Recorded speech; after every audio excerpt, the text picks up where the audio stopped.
প্রায় মাইল খানেক পথ জঙ্গলের মধ্যে দিয়ে হেঁটে ১০৫ ফুট পাহাড় উঠে তবে ধুমাই বাবার গুহায় পৌঁছাতে হলো।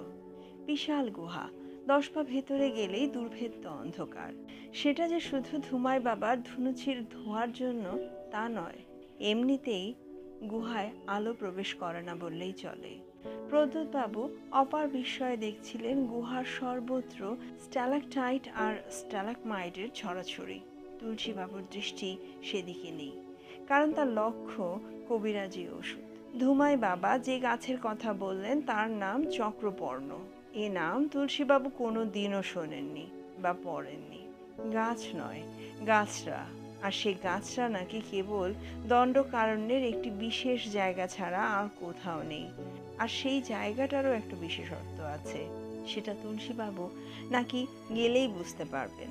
কি বিশেষত্ব সেটা আর বাবাজি ভাঙলেন না, তবে কোন পথে কিভাবে সেখানে পৌঁছানো যায় সে বিষয়ে স্পষ্ট নির্দেশ দিয়ে দিলেন। গুহা থেকে বেরিয়েই গাছের সন্ধানে রওনা দিলেন তুলসীবাবু। প্রদ্যোৎবাবুর সঙ্গ দিতে কোনো আপত্তি নেই। তিনি নিজে এককালে শিকারের ধান্দায় অনেক পাহাড়ে জঙ্গলে ঘুরেছেন। বন্য পশু সংরক্ষণের হিড়িকের পর থেকে বাধ্য হয়ে শিকার ছাড়লেও জঙ্গলের মোহ কাটাতে পারেননি। সাধু বাবার নির্দেশ অব্যর্থ। ৮ ঘন্টা অনুসন্ধানের পরেই একটা নালা পড়ল, আর নালা পেরিয়ে মিনিট ৩ মধ্যেই যেমন বর্ণনা ঠিক তেমনি একটা বাজ পড়ে ঝলসে যাওয়া নিম গাছের গুড়ি থেকে ৭ দক্ষিণে চক্রপর্ণের সন্ধান মিলল। কোমর অবধি উঁচু গাছ, আধুলির সাইজের গোল পাতাগুলোর মাঝখানে একটি করে গোলাপি চাকতি। এ কোথায় এলাম মশাই? প্রদ্যোৎবাবু মন্তব্য করলেন। কেন, কি হলো?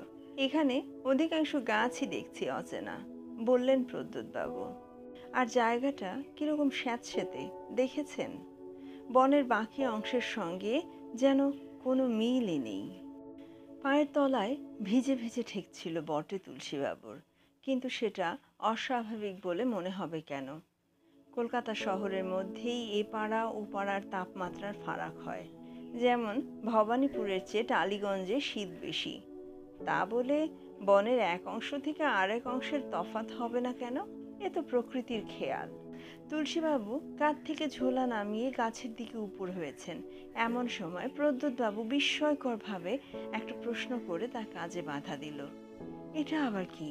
তুলসীবাবু দেখলেন জিনিসটা, কিন্তু গ্রাহ্য করেননি। বললেন, কিছু ডিম টিম হবে আর কি। প্রদ্যোৎবাবুর প্রথমে পাথর বলে মনে হয়েছিল, কিন্তু একটু এগিয়ে যেতেই বুঝলেন ডিম ছাড়া আর কিছুই না। হলুদের ওপর চকলেটের ডোরা, তারই ফাঁকে ফাঁকে নীলের ছিটে ফোটা। এত বড় ডিম কিসের হতে পারে? ময়াল সাপটাপ নয় তো? ইতিমধ্যে তুলসীবাবু গাছের খানিকটা তার ঝোলায় পুরে নিয়েছেন। ডাল সমেত আরও কিছু পাতা নেবার ইচ্ছে ছিল, কিন্তু সেটা হলো না। ডিম বাবাজি ঠিক এই সময় ফুটবেন বলে মনস্থ করলেন। খোসা চৌচির হবার শব্দটা শুনে প্রদ্যোৎবাবু চমকে পিছিয়ে গিয়েছিলেন। তারপর কৌতূহল সামলাতে না পেরে এগিয়ে গেলেন। হ্যাঁ, ডিম ফুটেছে এবং শাবকের মাথা বেরিয়ে এসেছে বাইরে। সাপ নয়, কুমির নয়, কচ্ছপ নয়, পাখি। এবার ছানার সমস্ত শরীরটা বেরিয়ে এসে দুটি শীর্ণ ঠ্যাঙে ভর করে এদিকে ওদিক চেয়ে দেখছে। আয়তন ডিমেরই অনুযায়ী। শাবক অবস্থাতেও দিব্যি একটা মুরগির সমান বড়। প্রদ্যোৎবাবুর এককালে নিউ মার্কেটে পাখির সন্ধানে যাতায়াত ছিল।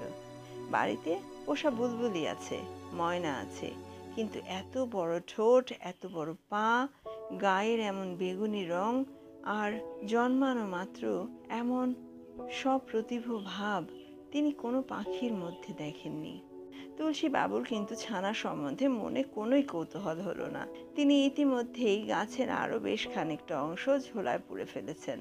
প্রদ্যোৎবাবু এদিক ওদিক চেয়ে পাখিটার সম্বন্ধে একটা মন্তব্য না করে পারলেন না। আশ্চর্য, ছানা আছে অথচ মা নেই, বাবা নেই, অন্তত কাছাকাছির মধ্যে তো দেখছি না। ঢের আশ্চর্য হয়েছেন, ঝোলা কাঁধে নিয়ে বললেন তুলসীবাবু। ৩টে বাজে, এরপর ঝপ করে সন্ধে নেমে যাবে।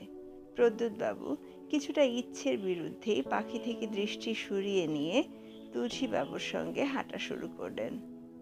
তাদের গাড়ি অপেক্ষা করছে সেখানে পৌঁছাতে লাগবে প্রায় আধ ঘন্টা। পিছন থেকে শুকনো পাতার খসখসানি শুনে প্রদ্যোৎবাবুই থেমে ঘাড় ঘোরালেন। ছানাটা পিছু নিয়েছে। ও মশাই! এবার তুলসীবাবু থেমে পেছন ফিরলেন। শাবকের দৃষ্টি সটান তুলসীবাবুর দিকে। গুটি গুটি পায়ে এগিয়ে এসে ছানাটা তুলসীবাবুরই সামনে থামলো। তারপর গলা বাড়িয়ে তার বেমানান রকম বড় ঠোঁট দিয়ে তুলসীবাবুর সুতির কোচার একটা অংশে কামড় দিয়ে ওভাবেই দাঁড়িয়ে রইল।